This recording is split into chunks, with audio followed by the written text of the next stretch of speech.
की शुरुआत में एक सुनसान जंगल दिखाते हैं जिसमें बहुत सारी कुर्सियां रखी हुई हैं। एक बंदा बहुत सारे बाइनोकुलर्स को हाथ में पकड़े खड़ा किसी का इंतजार कर रहा है, लेकिन वहाँ पर एक भी परिंदा मौजूद नहीं है। फिर थोड़ी देर में एक कार दिखाई देती है जिसमें एक हैंडसम बंदा बाहर आता है। वो बहुत ही स्मार्ट डैशिंग दिखता है। अचानक से वो आदमी हमसे कुछ ज्ञान बांटने आगे आता है। देखते ही देखते वो ऑडियंस से काफी सवाल पूछता है, जैसे एलियंस हमेशा अमेरिका में क्यों रहते हैं, आत्मा हमेशा बाथरूम कॉर्नर पर ही क्यों दिखाई देती है, और लोग उसे देखकर घर के बाहर आने के बजाय अपने बाथरूम में ही क्यों छुप जाते हैं। मैं आपको ये सारी बातें क्यों बता रहा हूँ, आप लोग मेरी बातें इतनी ध्यान से क्यों सुन रहे हैं। इतने में पीछे से एक आवाज आती है, अबे क्यों पका रहा है, उन्हें मूवी देखने दे। तभी वो बाइनोकुलर्स वाला बंदा सबको बाइनोकुलर्स डिस्ट्रीब्यूट करने लगता है। तो चलिए कहानी की ओर बढ़ते हैं। एक्चुअली इतने में वहाँ बहुत सी ऑडियंस आ जाती है और ये पूरा सिनेरियो एक थिएटर जैसा फ्रेम किया हुआ है। जैसे कि कुछ मूवीज का हमें पता नहीं होता वो कैसी फिल्म होगी, वैसे ही ऑडियंस में खलबली मची हुई है कि कैसा कंटेंट होगा ये।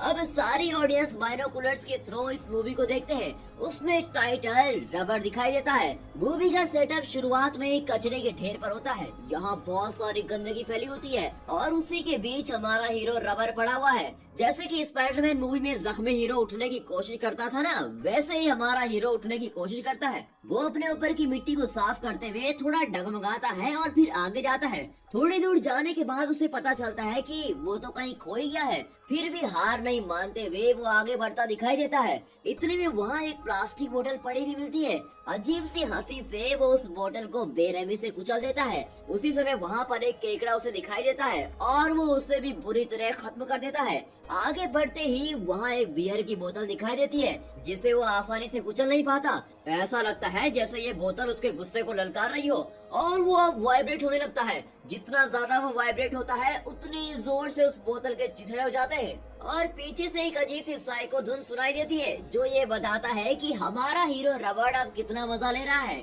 ऑडियंस जब ये सब देखती है तो उनका दिमाग खराब हो जाता है। ये कैसे हो सकता है, एक टायर भला खून कैसे कर सकता है, शायद किसी की बुरी आत्मा उस टायर में घुस गई होगी। ऐसे कई सारे सवाल वो आपस में डिस्कस कर रहे होते हैं और बाकी इंटरेस्टेड ऑडियंस को भी डिस्टर्ब करते हैं। इतने में दो औरतें भड़क जाती हैं और गुस्से में बोलती हैं, अबे क्या तुम लोग चुप रह सकते क्या, अगर नहीं देख रहा तो दूर जाके धीरे धीरे बात करो, बाकियों को क्यों परेशान कर रहे हो। उसके बाद ये हमारा हीरो टायर अपनी ही धुन में मस्त खुशी खुशी आगे बढ़ता है। इसी बीच वो बाइनोकुलर्स वाला बंदा साइकिल में आते हुए नजर आता है। जब वो नजर घुमाता है तो सभी ऑडियंस सोते हुए दिखाई देती है। वो जल्दी से सबको जगाता है कि मूवी कौन देखेगा। बस एक बूढ़ा आदमी जो व्हील चेयर पर बैठा फिल्म देख रहा है वो इन सब चीजों से अनजान था। फिल्म के आगे दिखाते हैं कि ये रबड़ यहाँ वहाँ मस्त धुन में गाते गाते आगे बढ़ रहा है कि इतने में उसे एक छोटा पानी का पिट दिखाई देता है। वो वहाँ पानी पीकर अपनी प्यास बुझाता है कि सामने एक खरगोश नजर आता है। उसके खौफनाक वाइब्रेशन से उस खरगोश के बीच चिथड़े उठ जाते हैं। अब सबको इतनी दर्दनाक मौत देने के बाद उसे बड़ा मजा आना होता है। शायद हमारा टायर एक टिपिकल साइको किलर है। थोड़ी देर में एक कार में एक लड़की आती हुई उसको दिखाई देती है। वो बस उस लड़की को अपना अगला शिकार बनाने वाला होता है और वाइब्रेट करते हुए उस कार को बीच में रोक देता है। फिर तेजी से रोल करता हुआ आगे बढ़ता है कि इतने में बीच पर रुकावट आ जाती है और दूसरी तरफ से एक गाड़ी स्पीड से आकर इस टायर को दूर गिरा देती है। लड़की जल्दी अपनी गाड़ी को स्टार्ट करके एस्केप हो जाती है। जब हमारा हीरो उठता है तो सामने एक कौवा नजर आता है।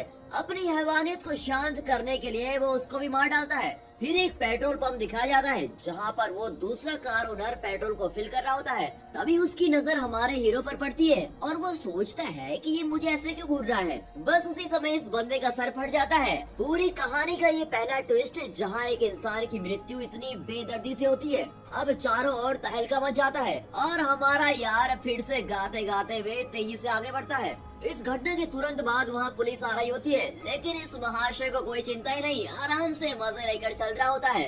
सामने एक घर जैसा कुछ दिखाई देता है जो कि हाईवे पर होता है और ये टायर साहब वहाँ घुस जाते हैं। घर का दरवाजा खुला होता है और एक लड़की को नहाते दिखाते हैं। तभी ऑडियंस में से एक आदमी अपने बेटे के बाइनोकुलर्स को छीन लेता है और बोलता है, ये बच्चों की देखने की बात नहीं है बेटा। अब बच्चा टेंशन होकर जवाब देता है कि जब टायर देख सकता है तो मैं क्यों नहीं देख सकता। इतने में कुछ लोग मजाक उड़ाकर बोलते हैं कि लड़की कम अक्ल की होती है। इस पर दो औरतें भड़कती हैं और कहती हैं, तुम्हारी हिम्मत कैसे भी ऐसी नीच बातें सोचने की। जिस पर वो माफी मांगते हुए कहते हैं कि वो फिल्म की हीरोइन के बारे में बात कर रहे हैं और उन्हीं पर कमेंट कर रहे थे। यहाँ हमारा हीरो इस नजारे के मजे ले रहा होता है कि अचानक दरवाजा बंद हो जाता है। अब वो मन में प्लान करता है कि चलो तुम्हें बाद में सबक सिखाता हूँ, और बाजू वाले कमरे में आराम से शिफ्ट हो जाता है। रात में जानबूझकर वो ऊंची आवाज में चैनल बदलते हुए टीवी देखता है, जिससे इस लड़की को काफी तकलीफ पहुँचती है। उधर ऑडियंस थक कर लेट जाती है कि अब थोड़ा आराम करेंगे, लेकिन ये व्हील चेयर वाला बंदा पूरी लगन और फोकस्ड होकर बिना एक सीन मिस किए पूरी मूवी देखना चाहता है। तभी हमें वो मैनेजर दिखाई देता है जो शुरुआत में बाइनोकुलर्स के साथ खड़ा था। वहाँ एक ऑस्ट्रिच भी नजर आता है। इस मैनेजर की नजर इस बार काफी घातक वाली थी। वो कुछ बहुत ही बुरा प्लान कर रहा होता है। देखते ही देखते वो एक सूटकेस खोलता है जिसमें चाकू, जहर, रस्सी ऐसी काफी सारी चीजें निकलती हैं। वो इन सारी चीजों से उस ऑस्ट्रिच को मार डालते हैं और उसकी बिरयानी बनाकर सबको सर्व करता है। वहाँ ऑडियंस 3 दिनों से भूखी थी, सो खाना देखकर वो सभी ऐसे टूट पड़ते हैं कि क्या बोले, जल्दी जल्दी खाना खाते हैं। लेकिन कुछ समय बाद सबके पेट में दर्द हो रहा होता है और सब बेहोश हो जाते हैं। शायद उस खाने में कुछ मिलावट थी। सिर्फ वो व्हील चेयर वाला आदमी सही सलामत दिखाई पड़ता है, क्योंकि वो फिल्म में इतना इन्वॉल्व था कि उसे खाने के बारे में कुछ सूझा ही नहीं। उधर मूवी में दिखाते हैं कि अगली सुबह एक हाउसकीपर जब रूम क्लीन कर रही होती है तब पूरा रूम बिखरा पड़ा है। चारों ओर टायर के निशान थे। जब वो बाथरूम खोलती है तो वो वहाँ नहा रहा होता है। अब उस हाउसकीपर को लगता है कि शायद किसी कस्टमर ने उस टायर को यहाँ रख दिया हो, और गुस्से में वो उस टायर को वहाँ से बाहर धूल में फेंक देती है। और यहाँ हमारे टायर साहब की बहुत बेइज्जती हो गई। अब रबड़ साहब को बहुत ही गुस्सा आ जाता है। वो उठकर तेजी से रूम के अंदर वापस जाता है और जोर से दरवाजा बंद कर देता है। ये सारी बातें एक छोटा लड़का देख रहा होता है और वो जल्दी उस जगह के मालिक को बताने की कोशिश करता है, लेकिन वहाँ का ओनर तो दूसरे मूड में रहता है और बोलता है, अबे छोकरे सुबह सुबह भांग पी लिए क्या, चल भाग यहाँ से। लड़का बहुत समझाने की कोशिश करता है, लेकिन वो उसकी एक नहीं सुनता और बोलता है, चल जा मेरे लिए एक मस्त टॉपिंग्स वाला पिज्जा लेके आ और जल्दी से लेके आना। लड़का बड़बड़ाते हुए अपनी साइकिल पे जाता है। लौटते समय वो उसी रोड को क्रॉस करता है जहाँ उस रबड़ ने उस कौवे को मारा था। अपनी साइकिल को रोककर वो उस कौवे के मांस को टॉपिंग्स बनाकर पिज्जा में डाल देता है। तभी एक दूसरा आदमी उस लड़के से लिफ्ट मांगते हुए नजर आता है। अब ये नया कैरेक्टर कौन है? इतने सारे ट्विस्ट के बाद ऑडियंस का दिमाग पकने लगता है। वो वहाँ पेट दर्द से तड़प रहे होते हैं। सिर्फ उस व्हील चेयर वाले आदमी के अलावा सबकी हालत बुरी तरह खराब होने लगती है। अब फिर से मूवी में दिखाते हैं तो लड़का जब वापस घर पहुंचता है तो उसका मन करता है कि एक बार रूम के अंदर देखा जाए कि हो क्या रहा है। जब वो धीरे से दरवाजा खोलता है तब वहाँ उस हाउसकीपर की डरावनी मौत हो रखी होती है और वो उसको देखकर बिल्कुल चौंक जाता है। उसका सर धड़ से अलग, चारों तरफ खून ही खून। इतने में वहाँ पुलिस आती है और पूछताछ शुरू करती है और हमारा हीरो टायर बिल्कुल विलन की तरह बेड पर लेटे हुए टीवी देख रहा होता है। उस लड़के की हालत डर के मारे कांपने लगती है। इतने में हमारा टायर उस लड़की की परछाई देखता है जिसके लिए वो रूम के अंदर आया था। लड़की स्विमिंग पूल में जाती है और हमारा हीरो भी उसके पीछे जाता है और फिर पानी में डुबकी लगाता है। यहाँ पुलिस उस घर के ओनर से पूछताछ करती है। तभी ये लड़का दौड़ता हुआ आता है और पुलिस को सब बताता है जो जो उसने देखा था। तभी ओनर डांटते हुए कहता है कि क्या बकवास कर रहे हो, तुमको मना किया था अपनी फालतू बात बकने को। अब लड़का चिल्लाते हुए बोलता है कि आपको भरोसा करना है तो करो, वरना भाड़ में जाओ, और ये कहकर वहाँ से चला जाता है।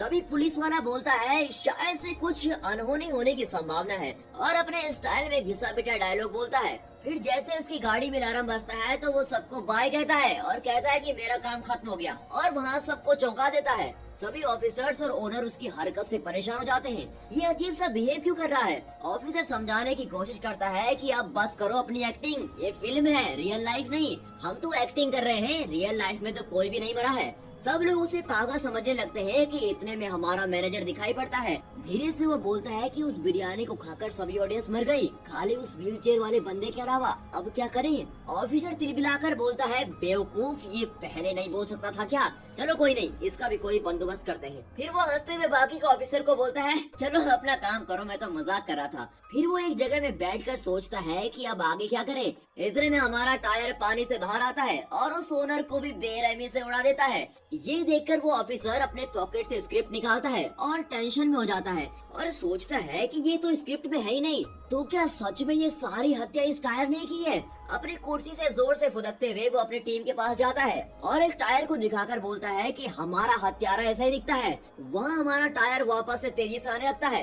एक टूटे हुए शीशे के सामने अपने आप को पहली बार देखकर बड़ा खुश होता है। उसने जितने भी खून किए हुए होते हैं उनको याद करके उसे बड़ा आनंद आता है कि पीछे से वो लड़का बोलता है, मुझे मालूम है ये सब तुम्हारी हरकत है और तुम ही खूनी हो। टायर हंसते हुए आगे बढ़ता है और पुलिस उसके पीछे। थोड़ी देर बाद टायर तुरंत रुक जाता है और एकदम से गुस्सा होने लगता है। जब वो वाइब्रेट होने लगता है तो सभी पुलिस ऑफिसर्स के धज्जियां उड़ जाती हैं। वहाँ पर हमारे असिस्टेंट डायरेक्टर या फिर मैनेजर कहो हमारे व्हीलचेयर वाले बंदे के पास आता है और बिरयानी खाने की फरमाइश करता है। लेकिन इनको तो अभी पूरी पिक्चर देखनी थी। उस बुढ़े को कन्विंस करते करते ये डायरेक्टर जी खुद ही थोड़ा खा लेते हैं और उनकी हवा भी गुल। यहाँ ये महाशय खून के ऊपर खून करके रफू चक्कर हो जाते हैं। अब इस साइको रबर किलर के बारे में 3 दिन से पूरे शहर में तहलका मचा हुआ है। तीसरे दिन दिखाते हैं कि वो रबर एक होटल रूम में आराम से लेटे हुए दिखाई देता है। पुलिस घबराकर सोचती है कि इसको कैसे पकड़े। अब हमारा ऑफिसर अब की बार कुछ नया प्लान करके आता है। वो हीरोइन के एक पुतले को रेडी करते हैं जो बॉम्ब से कवर्ड है। वो पुतले को घर के बाहर खड़ा कर देते हैं और उस टायर को बाहर बुलाने की कोशिश करते हैं। सब ठीक ठाक चल रहा होता है कि इतने में उन्हें कुछ नॉक नॉक की आवाज आती है। जब वो अपनी जीप का डोर खोलते हैं तो यहाँ हमारे व्हीलचेयर वाले महाशय दिखाई देते हैं। उनको शायद कहानी का क्लाइमेक्स अच्छा नहीं लगा, इसलिए वो अपनी क्रिएटिविटी को डालना चाहते हैं। बहुत देर ऑफिसर के साथ आर्गुमेंट के बाद उनको बोला जाता है कि वो चुपचाप से मूवी का मजा लें। लड़की का पुतला ब्लास्ट होता है लेकिन हमारा टायर बिल्कुल सेफ है। बस अब और नहीं, इसका क्लाइमेक्स मैं ही करूँगा, कहते हुए हमारा ऑफिसर अपनी बंदूक लेकर घर के अंदर जाता है और डिशम डिशम के बाद बाहर एक फटे हुए टायर को लेकर आता है और बोलता है, अब कहानी खत्म, हमने हमारा काम कर दिया है। पीछे से एक ऑफिसर बोलता है, अबे बुड्ढे चुपचाप से वो बिरयानी खा लेता तो कब का लुढ़क जाता। तभी वो बुड्ढा कहता है, अरे दोस्त पिक्चर तो अभी बाकी है। देखा तो घर के अंदर से एक ट्राईसाइकिल आ रही होती है। जब वो उस बुड्ढे को घूरती है तो बुड्ढा बोलता है, भाई मुझे मत मारो, मैं तो सिर्फ तुम्हारा ऑडियंस हूँ, मुझे बख्श दो। और ये बोलते ही उसकी टाई फीस उड़ा दिया उसको भी। ये तो बहुत खतरनाक हो गया। अब ये ट्राईसाइकिल जहाँ जहाँ जाने लगी वहाँ के सारे टायर इसके पीछे आने लगे। ये एक तरफ से सभी टायर्स को कंट्रोल कर रहा होता है और पूरी एक बटालियन के साथ आगे शहर में जाने लगता है और यहाँ पर ये मूवी खत्म होती है।